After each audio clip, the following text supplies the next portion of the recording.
आज संपूर्ण महाराष्ट्रासह पुणे आणि परिसरामध्ये जोरदार पावसानं हजेरी लावली आहे. मुंबईमध्ये सुद्धा खूप मोठा पाऊस पडतोय, मुसळधार पाऊस पडतोय. खरं तर मुंबईची तुंबई झाली आहे अशी अवस्था सध्या मुंबईमध्ये पाहायला मिळते. एवढंच नाही तर राज्यातल्या अनेक नद्यांना पूर आला आहे आणि धरणं सुद्धा भरली आहेत. आणि राज्यभरामध्ये कशा प्रकारे पाऊस असणार आहे, पावसाचं वातावरण कसं असेल, याच संदर्भात माहिती घेण्यासाठी आज माझ्यासोबत आहेत सानप सर.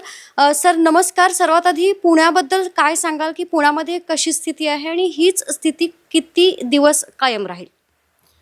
पुणे आणि परिसराचा जर विचार कराल तर येणारे 2 दिवस पुण्याचे जे घाटमाथे आहे तिथे मुसळधार ते अतिमुसळधार पावसाची शक्यता आहे. आणि त्यानंतरचे 2 दिवस ऑरेंज अलर्ट हा घाटमाथ्यासाठी दिला गेलेला आहे. पूर्ण पुणे जिल्ह्याचा जर विचार कराल तर येलो अलर्टच आहे. याचा अर्थ जोरदार पावसाची शक्यता आहे. 64 मिलीमीटरपर्यंत पाऊस पडण्याची शक्यता येणारे 2 दिवस आहे. आणि त्यानंतर मग कमी कमी होत जाईल पाऊस. येस. आणि संपूर्ण महाराष्ट्रामध्ये कशा प्रकारची स्थिती असेल? आज बऱ्याच कोकण, पश्चिम महाराष्ट्र असेल, मुंबई असेल, खूप मुसळधार पाऊस पडतोय सर. महाराष्ट्राबद्दल काय सांगाल? काय पावसाची स्थिती असेल? ओके. काल ॲक्च्युली पश्चिम मध्य बंगालच्या उपसागरामध्ये एक कमी दाबाचं क्षेत्र तयार झालेलं आहे आणि ते थोडं पुढे सरकण्याची चान्सेस आहे. आणि ह्या सर्व परिस्थितीमुळे महाराष्ट्रातील बहुतांश ठिकाणी आपल्याला मुसळधार ते अतिमुसळधार पावसाची नोंद होताना दिसते. त्यामध्ये कोकण किनारपट्टी असेल, त्यानंतर मध्य महाराष्ट्रातील माथे असतील आणि मराठवाड्यातील काही भाग असेल, यामध्ये आपल्याला मुसळधार पावसाची नोंद झालेली दिसून येते. आणि येणारे 2 दिवसाचा जर विचार कराल तर कोकण किनारपट्टी आणि मध्य महाराष्ट्रातील घाटमाथ्यांना रेड अलर्ट आहे आणि त्याच्या पुढचे 2 दिवस ऑरेंज अलर्ट आहे. त्याचबरोबर आपण मराठवाड्याचा जर विचार कराल तर आज ऑरेंज अलर्ट आहे आणि उद्यानंतर तो येलो अलर्ट आहे. आणि विदर्भामध्ये आज ऑरेंज आहे आणि नंतर येलो अलर्ट असेल. म्हणजेच येणारे 2 दिवस रेड अलर्ट हा कोकण किनारपट्टी आणि घाटमाथे यांच्यासाठी आहे आणि त्यानंतर पाऊस कमी होताना दिसेल.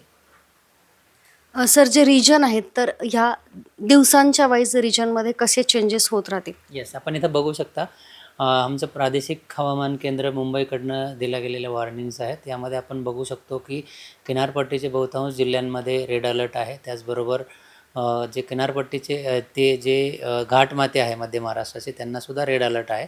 आणि मध्य महाराष्ट्राचे इतर जे जिल्हे आहेत त्यांना येलो अलर्ट आहे. आणि मराठवाड्यातील बहुतांश जिल्ह्यांमध्ये आपण ऑरेंज अलर्ट बघू शकतो. त्याचबरोबर दुसरा दिवस म्हणजेच 19 तारखेला आपण उत्तर कोकणातील बहुतांश ठिकाणी रेड अलर्ट आहे. त्याचबरोबर उत्तर मध्य महाराष्ट्रातील जे घाट एरियाज आहेत त्यांच्यासाठी रेड अलर्ट आहे. आणि महाराष्ट्रातील इतर ठिकाणी येलो अलर्ट आहे. म्हणजेच उद्या फक्त मध्य महाराष्ट्रातील काही भाग आणि कोकणातील काही भागांमध्ये रेड अलर्ट आहे. आणि नंतर बुधवारी आपण बघू शकतो की पावसाची तीव्रता कमी होताना दिसते. ऑरेंज अलर्ट हा मध्य महाराष्ट्रातील घाटमाथ्यांना आहे. त्याचबरोबर उत्तर कोकणातील काही जिल्ह्यांना आहे. आणि त्यानंतर पुढचा दिवस म्हणजे थर्सडे किंवा गुरुवार 21 ऑगस्ट आपण बघितलं तर येलो अलर्ट आहे. म्हणजेच पावसाची तीव्रता अजूनच कमी होताना दिसते. परंतु पुण्याचे जे घाटमाथे आहे तिथे ऑरेंज अलर्ट दिला गेलेला आहे. आणि पुणे आणि परिसर किंवा पुणे जिल्हा आणि प्लेन एरियाज जे आहेत तिथे कोणतीही वॉर्निंग नाही आहे.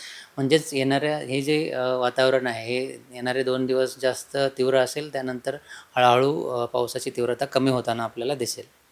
सर हवामान विभागाकडून कोणते इशारे देण्यात आलेले आहेत किंवा कोणती सतर्कता बाळगण्याचे इशारे देण्यात आलेले आहेत? जसं मी सांगितलं की जे घाट एरियाज आहेत तिथे जास्त पाऊस पडण्याची शक्यता, मुसळधार ते अतिमुसळधार पावसाची शक्यता आहे. आणि रेड अलर्ट पण दिला गेलेला आहे. तर पर्यटकांनी अशा ठिकाणी जाणं टाळलं पाहिजे. त्याचबरोबर बऱ्याच जे कॅचमेंट एरियाज आहेत त्यामध्ये खूप मुसळधार पाऊस पडताना दिसतो आहे. आणि त्यामुळं ते सगळा जो पाऊस आहे किंवा जे पावसाचं पाणी आहे ते धरणांमध्ये साचतं आहे. तर प्रशासन मे टेक सम डिसिजन्स की जे पाणी आहे ते विसर्ग सोडला जाऊ शकतो. आणि त्यामुळे जरी शहरामध्ये कमी पाऊस पडला तरी त्या विसर्गामुळे जे पाणी सोडलं गेलं त्यामुळं वेगळी परिस्थिती निर्माण होऊ शकते. त्यामुळं पर्यटकांनी आणि नागरिकांनी काळजी घेणं गरजेचं आहे. सर बंगालच्या उपसागरामध्ये जो कमी दाबाचा पट्टा निर्माण झाला आहे, ती स्थिती कधीपर्यंत राहील आणि कधीपर्यंत तो कमी दाबाचा पट्टा हलका होण्याची शक्यता आहे? आत्ताची जर परिस्थिती बघाल तर कमी दाबाचं क्षेत्र हे पश्चिम मध्य बंगालच्या उपसागरामध्ये आहे. येणाऱ्या 24 तासामध्ये ते slowly पश्चिमेकडे सरकण्याची शक्यता आहे आणि येणाऱ्या 24 ते 48 तासांमध्ये ते अजून पुढे जाण्याची शक्यता आहे आणि त्यामुळेच वॉर्निंग जर बघाल आपण तर त्यासुद्धा कमी कमी होताना दिसत आहेत. तर येणारे 48 ते 72 तास आपण बघितलं तर त्यामध्ये ही जी परिस्थिती आहे अशीच राहण्याची शक्यता आहे आणि येणाऱ्या 48 तासांमध्ये त्याची जी तीव्रता आहे ती अजून कमी होण्याची शक्यता आहे. परंतु ते पश्चिमेकडे ज्यावेळी मूव्ह होईल त्याचबरोबर ते बऱ्याच ठिकाणी पाऊस देण्याची शक्यता आहे. आता मुंबईमध्ये खूप जोराचा पाऊस पडतोय आणि वाहतूक सेवा विस्कळीत झालेल्या आहेत. आत्ताची काय स्थिती आहे? आता आपण ह्या उपग्रह इमेजवरून आपण बघू शकतो की मुंबई आणि सराउंडिंग एरियात जर बघितला तर तिथं मोठमोठे क्लाउड्स आपल्याला दिसत आहेत आणि तिथे काही ठिकाणी 100 मिलीमीटरपेक्षाही जास्त पाऊस सकाळी 8:30 पासून तर आत्तापर्यंत झालेला दिसून येतो आहे आणि कंटिन्युअस तो पडतानाच दिसतो आहे आणि एक जे कमी दाबाचं क्षेत्र मी म्हटलं की ते इथं पश्चिम मध्य बंगालच्या उपसागरामध्ये तयार झालेलं आहे आणि त्यामुळं मान्सूनच्या वाऱ्यांची तीव्रता पण वाढलेली आहे आणि त्या सर्व कारणांमुळे मुंबईसह महाराष्ट्रातील बहुतांश ठिकाणी जास्त पाऊस पडताना आपण बघतोय या सॅटेलाईट इमेजेसनुसार. एकूणच आपण म्हणू शकतो की येणारे 48 तास हे संपूर्ण महाराष्ट्रासाठी महत्त्वाचे आहेत. त्यातल्या त्यात जे किनारपट्टी भागालगतचे जे जिल्हे आहेत त्यांच्यासाठी रेड अलर्ट देण्यात आलेला आहे. त्यामुळं नागरिकांनी सावधानता बाळगणं खूप गरजेचं आहे. अतिआवश्यक काम असेल तरच घरातून बाहेर पडा, अदरवाईज बाहेर पडू नका अशा सूचनासुद्धा देण्यात आलेल्या आहेत. कॅमेरामन निलेशसह मी प्रेरणा परबखोड, टॉप न्यूज मराठी, पुणे. घ्या परदेशात भरारी, तेही सर्वसामान्यांना परवडणारी. ₹1 भरा आणि थायलंडमध्ये फिरा.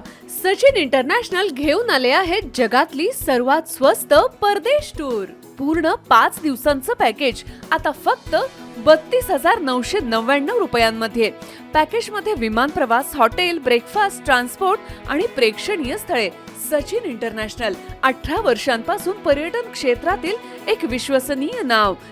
सचिन इंटरनॅशनल सोबत मनसोक्त फिरा. संपर्क 7767989898.